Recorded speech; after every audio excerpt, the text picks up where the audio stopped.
মুন্সিগঞ্জ ৩ আসনের মোল্লাকান্দি এলাকায় নির্বাচনী উত্তেজনা চরমে পৌঁছেছে।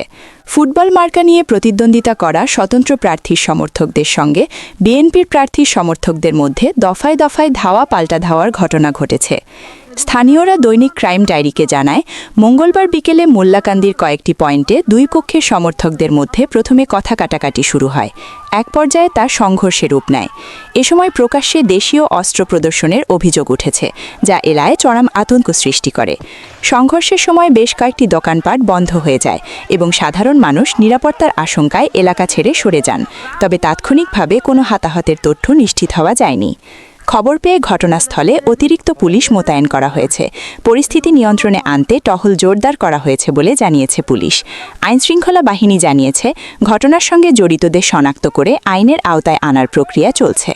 এদিকে সংঘর্ষের ঘটনায় দুই পক্ষই একে অপরকে দায়ী করেছে। এলাকায় নতুন করে কেন কোনো অপ্রীতিকর ঘটনা না ঘটে, সেজন্য প্রশাসন সতর্ক অবস্থানে রয়েছে।